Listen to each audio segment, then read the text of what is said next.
All right, everybody, we're back on the Urban Flow. You're listening to WFDU 89.1 HD2, and I have my very special guest in the studio on today, Mr. Jeremy Warren and Mr. Dermel Warren. And man, we're having such a wonderful time, and hopefully you are too. And we've heard music from Jeremy. The first track that we heard was entitled "No Words," and that song is basically an interlude. And we've also heard a selection from Dermel, and the song was entitled "Still in Love," and all of us can relate to that. So, what's up, Dermel, and what's going on, Warren? I mean, Jeremy? Sorry, man, I get a little tongue twisted sometimes. People call me it all the time. What? Yeah. Call me Warren. That's cool. Yeah, man. Yeah, it's so natural, you know. Yeah, you know. Earlier when we were talking, we were talking about the conditions of our world today, society. You know, where we find that in 2016, man, we're having to deal and address issues that we thought were over with years and years ago, and we're talking about this racial thing. You know, we're talking about Black Lives Matter and, all the confusion that's been going on lately, with the gunning down of young African-American young men. And it is perhaps something, that all of us should be concerned about, because that's what America was built upon. It was built upon freedom for everybody and equality for everybody. And, being musicians, the question oftentimes comes about, what role should musicians play, in this drama? Or maybe the question is, do we have a role to play in it at all? Especially in trying to bridge, the racial, divide that unfortunately permeates throughout our country. It's amazing, man. You can look at all the other countries in the world, but I don't think that there's any like America, man, in terms of how, particular people of ethnicity is treated, And I don't know, what are your thoughts about that? Well, I think that as musicians, absolutely we have a duty, because music is a universal language, right, that any of us can reach us all. So right. I do think that with our music we could build a bridge, between all that's happening. But talking to a lot of my foreign friends, a lot of them, if not all of them, have said that it's this and worse in their countries. So, they will always tell me, you're so lucky because you don't have to go through what we went through, or that's why all of us are trying to get over here to America. Yeah.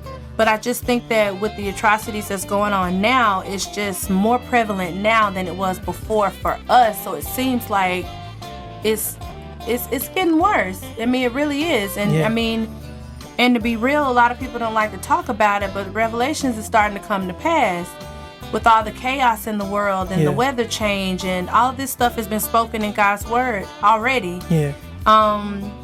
With all of this that's going on, it's hard. It's hard because it affects us all. And it can be even challenging because I've always been raised to love all people with all races. I saw no color.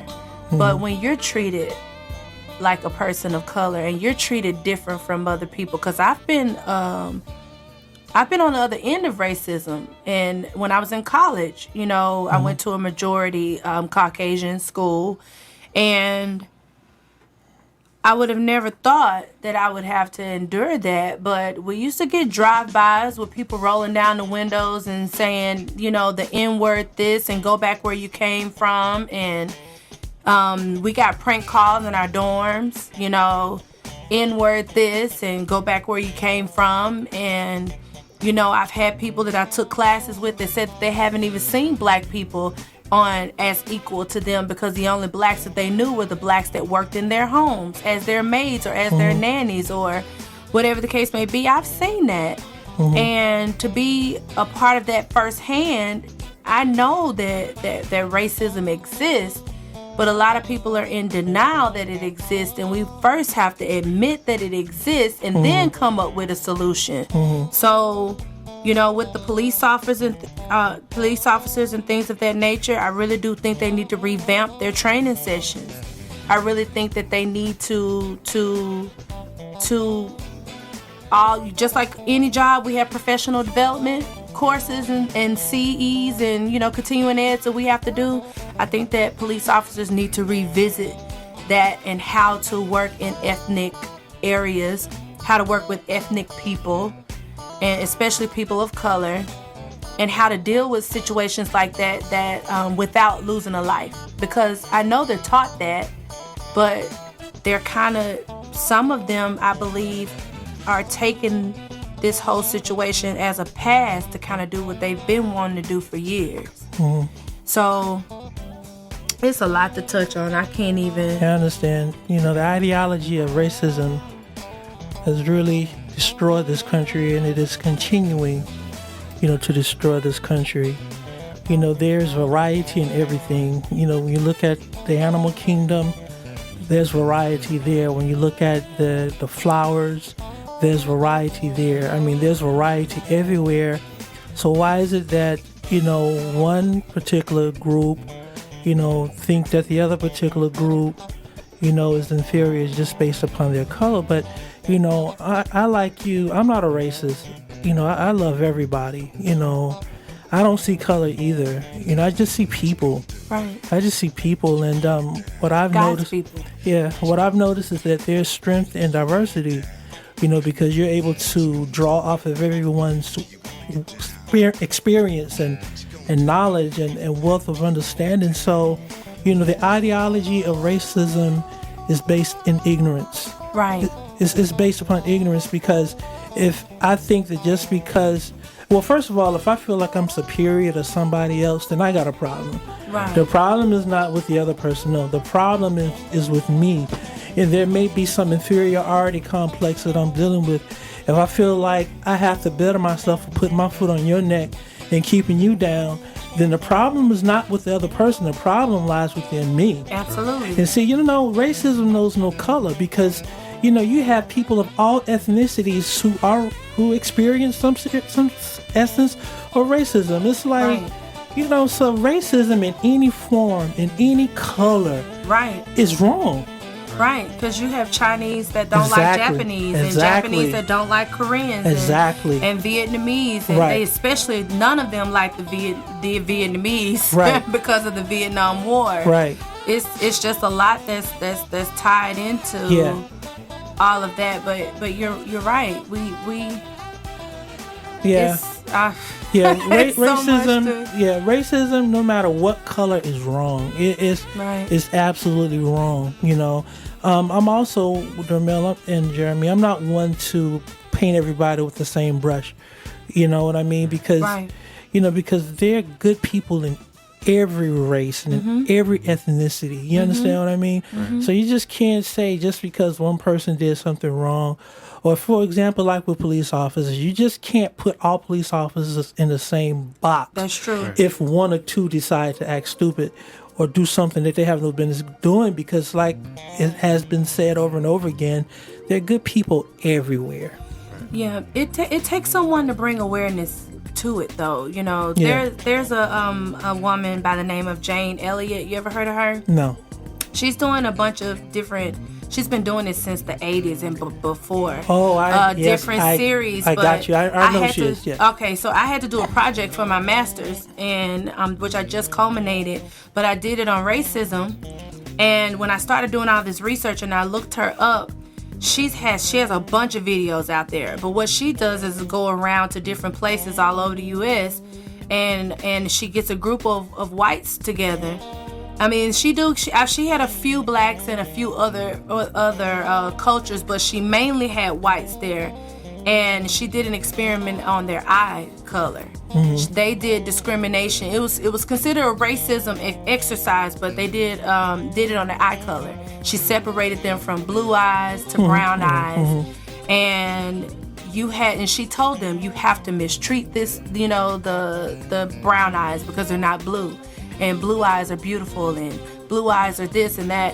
by the time she was finished with that experiment, they were frustrated, they were mad, she said, but understand, do you see how you felt as the brown-eyed girl? She said, black people feel like that every day. And I was like, I was blown away that this white woman felt that racism was important enough for her to even come up with these exercises. And then people were actually hiring her to do this all over the U.S. Well, and it takes more people like her. She can't do it alone. No, it's going to take all of us, working together. First of all, we just have to value one another. I guess usually people come together during adversity, so maybe a big alien need to come from another constellation or from another solar system and threaten the world, and everybody will forget about racism. Right. You understand what I mean? Yeah. It's almost like it takes something drastic in order for us to wake up. But looking at Spacebook, I did come across some notions or some individuals who believe that all of this is a setup, man. It's kind of like, it's engineered. It's like it's engineered. In other words, conditions are set in purpose to cause people to react in certain ways. Right. And some people tend to think that some forms of the government does certain things like this on purpose to bring about certain types of laws that we ordinarily wouldn't accept. Right. But because we want to be safe and because we want to feel like we're not threatened, have a tendency to give up certain type of laws. Kind of the same type of way that happened in 9/11. When they came up with these certain what laws were those called? I can't quite remember right now. But there are some individuals who believe that that these certain things are engineered so that we'll be more likely to give up our civil liberties. So I guess it's something to think about. So we always have to remember to be calm, cool, and collected, and not make decisions when we are emotionally upset and when we are emotionally charged, and not to react so much, because I tell you, man, sometimes things are not as it seems. That's true. Yeah. I saw one guy on Facebook that I thought was a really great idea.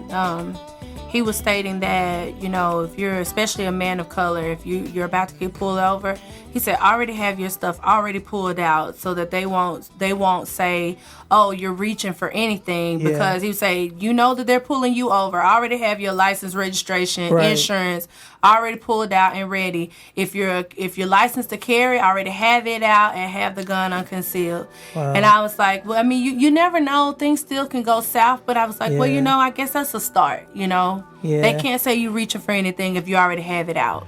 Well, I tell you, I don't know whether any person of color should be carrying a weapon, although it may be a right, but I mean, in today's climate, you have to ask yourself the question. I mean, is it really worth it? Because when we say, well, we already know. What the possible outcome could be. So I would be licensed to carry and leave the gun at home. That's where I think I need the most protection. Yeah. But who knows? I mean, that's just me. Yeah. Well, I tell you, we have a lot to ponder, but musicians need to really start. Well, it's not that they need to, but the suggestion is like with the type of music that's written, we need to write music that would empower people, that will inspire people to become better. That's one thing about back in the 60s, 50s, 60s, early 70s, the artists back then, man, they were writing songs that fit the time. Right. And these Marvin Gaye, and these songs really were used to motivate a culture, man. Right. And I'm just wondering whether or not we should consider doing the same thing. What are your thoughts? Absolutely. I had a young man that came to me the other day and said that he's writing an album pretty much about it.